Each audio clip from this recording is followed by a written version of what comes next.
Alors, excellent début de semaine. Bonjour à tous et bienvenue dans cette nouvelle émission du point de marché hebdomadaire et quotidien. Ici donc François Ablé, content de vous retrouver à travers ce dernier lundi du mois de mai. Nous sommes aujourd'hui le 25 mai 2020. Petite ère de ère de printemps enfin. Il a fait super beau ici au Canada ce week-end malgré les mesures de restrictions de regroupement.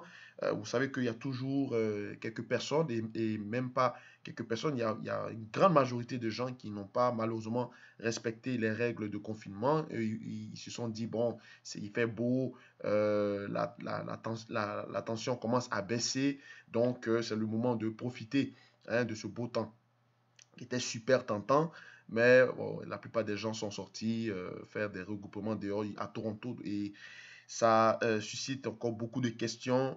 On n'a même pas encore fini, vous voyez, de sortir complètement de la première vague et les gens parlent également de la seconde vague, mais avant de parler de la seconde vague, il faudrait d'abord parler et respecter les règles liées à la première vague.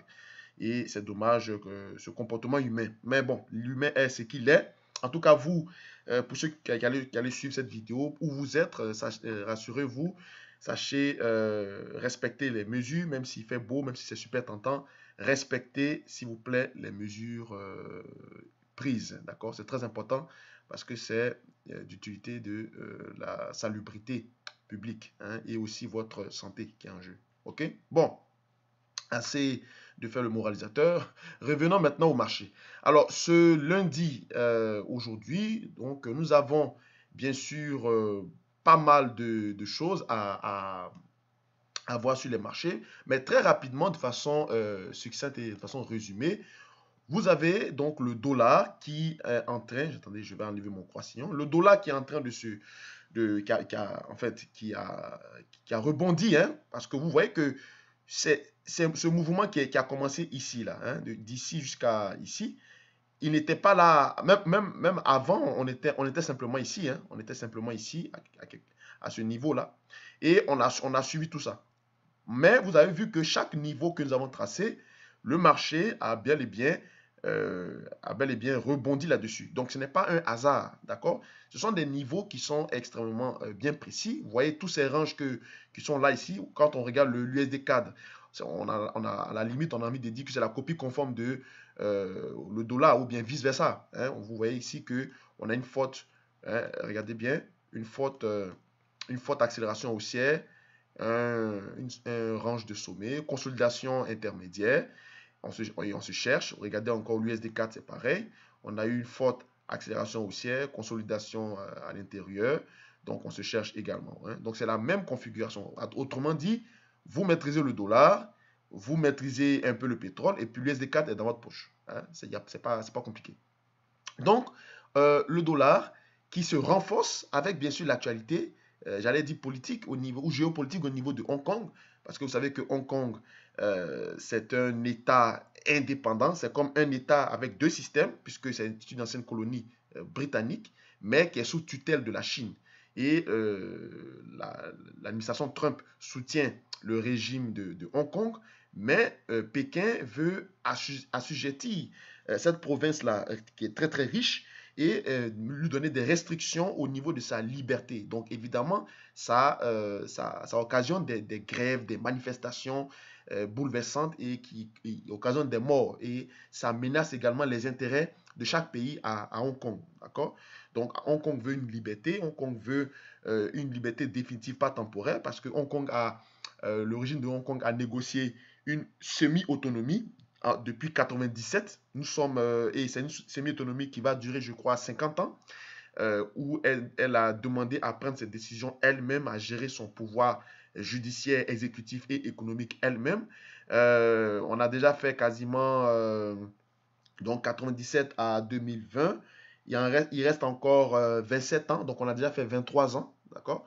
Donc l'échéance arrive et ça crée donc des graissements dedans au niveau de la Chine parce que bien sûr, les intérêts chinois sont menacés et donc ils ont voulu contourner le système judiciaire hongkongais pour mettre donc une tutelle des mesures judiciaires pour toujours contrôler le pays de façon judiciaire. Hein. Donc, ça occasionne des grèves, des tensions sociales. D'accord? Et dans ces tensions sociales, puisque la Chine est impliquée et que les Américains aussi prennent position pour le régime de Hong Kong, eh ben, qu'est-ce que vous pensez? La Chine met des pressions économiques sur les États-Unis. Donc, ça fait ressurgir encore les escalades au niveau des représailles commerciales qui étaient jusque-là endormies à cause du Covid. Là, ça reprend. Alors, la Chine fait déprécier sa monnaie massivement pour embêter un peu les Américains, d'accord? Et le dollar US, ben, il se met à monter, d'accord? Donc, le dollar US se renforce, en plus de la situation du spectre déflationniste qui plane sur les marchés. Ça fait donc un dollar qui est très fort, un dollar qui est recherché, ok? Donc, USD4, a priori, est dans des dispositions pour partir encore à la hausse. Donc, en ayant donc à rebondir certainement dans cette zone ici, donc soit sur le support, soit juste au-dessus du support, c'est-à-dire aux alentours des 1,39 350, ou à l'intérieur de cette zone de support. Il faut s'attendre à un rebond à très court terme, en tout cas qu'est-ce que j'ai fait? Voilà. Il faut s'attendre à un rebond, en tout cas de l'USD-CAD. Hein. Donc USD-CAD, on attend donc une petite correction. Si elle ne vient pas, il faudrait donc regarder en intraday. Si vous êtes en intraday, vous voyez que on a eu donc ce range de creux, donc une sorte de rounding bottom, et on a accéléré, on est sorti de la zone d'achat, on se met à corriger, donc on est orienté vers un peu un momentum acheteur, d'accord?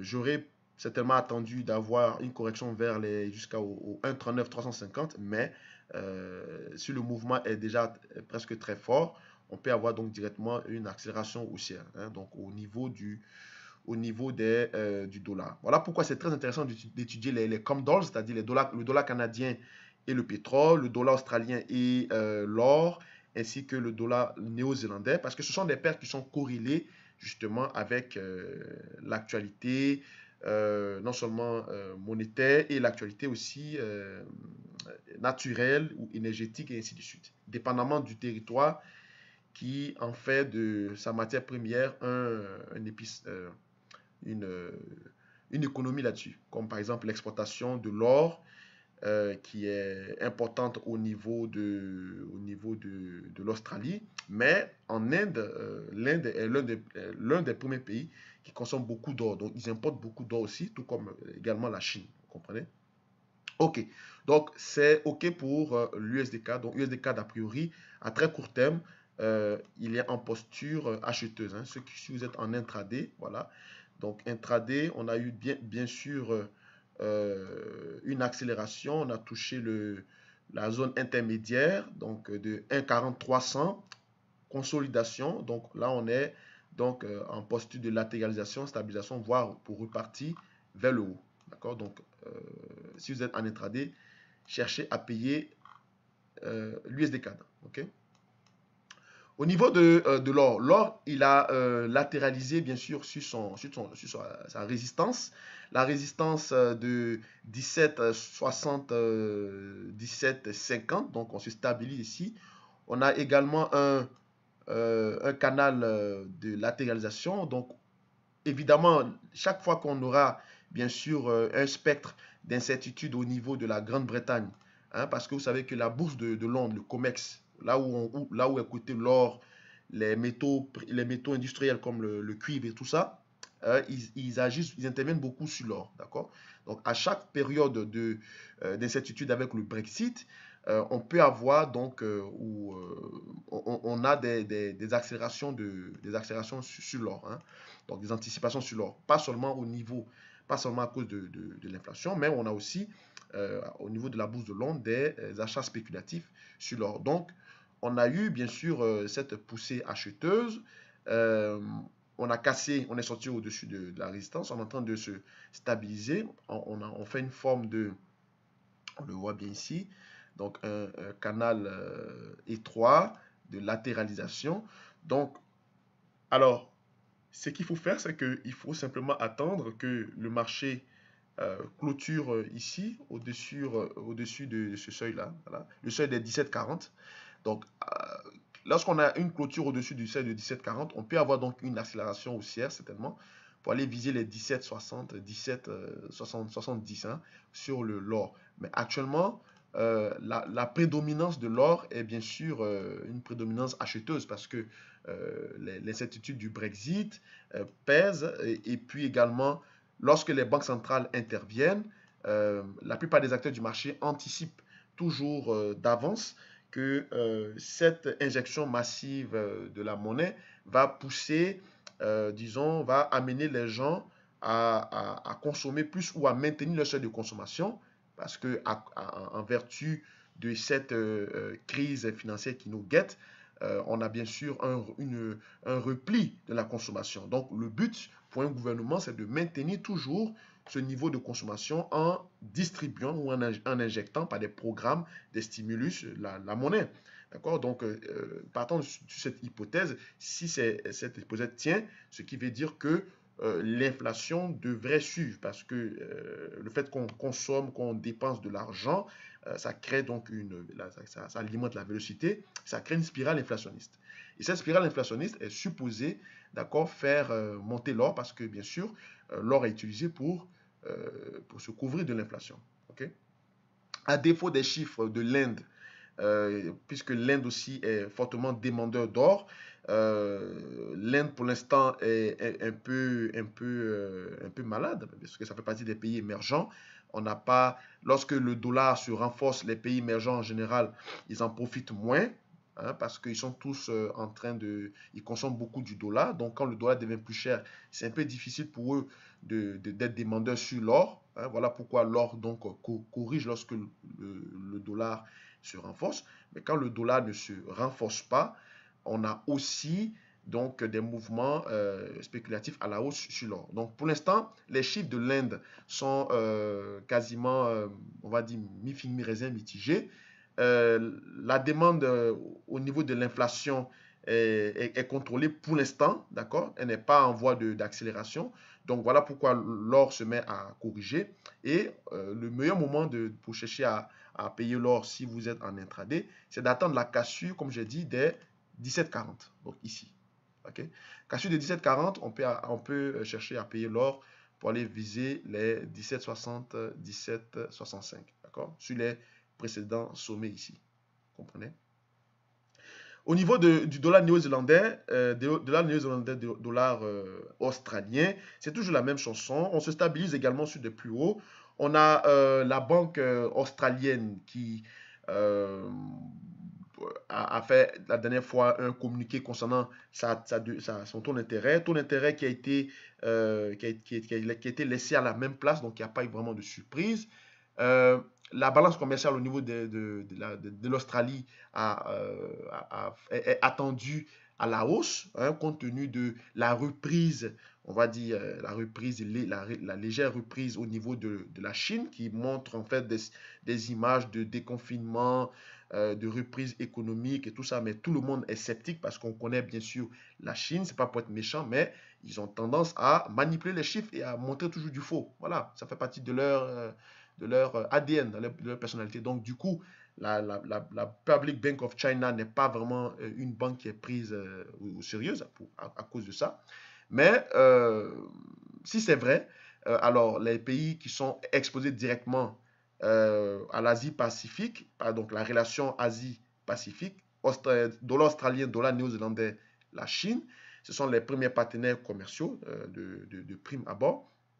Mais il y avait un contentieux diplomatique entre l'Australie et la Chine, d'accord? Alors, le dollar néo-zélandais pourrait en profiter de cette petite mésentente pour aussi se faire, on va dire, des gains substantiels au niveau de leur macroéconomie. Dans tous les cas, on anticipe donc une accélération de sa balance commerciale pour les chiffres qui vont être annoncés ce soir à 6h45, heure du Canada, hein, donc toujours.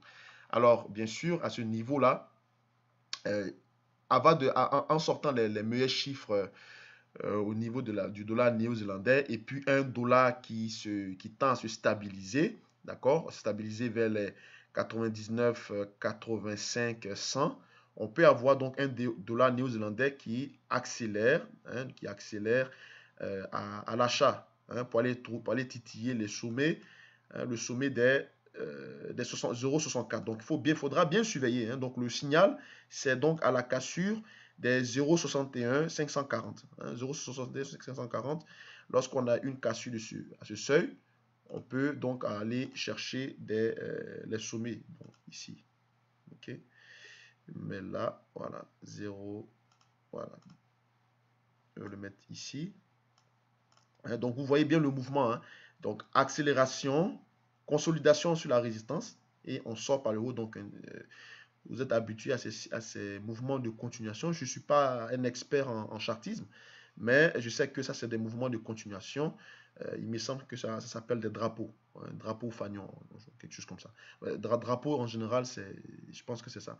Les fanions, c'est plutôt des triangles, enfin, des triangles de compression précédés des mouvements de hausse ou de baisse. Enfin. Donc, à surveiller, dollar néo-zélandais, stabilisation du dollar, et puis, excellent chiffre macro qui profite au dollar néo-zélandais. On peut s'attendre à une accélération du dollar néo-zélandais. Mais d'abord, il faudrait qu'on casse 0,61 540. D'accord? Tant qu'on ne casse pas 0,61 540, ce n'est pas la peine de chercher à anticiper. Okay?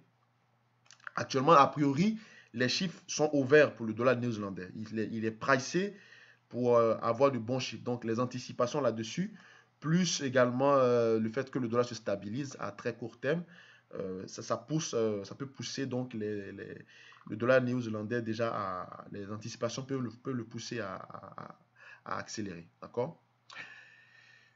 Bien, alors rien à dire sur le pétrole pour l'instant, même s'il y a des dissensions toujours, et puis la demande au niveau de la Chine n'est pas encore effective au niveau de la reprise globale du pétrole. C'est vrai on a fait un excellent recover.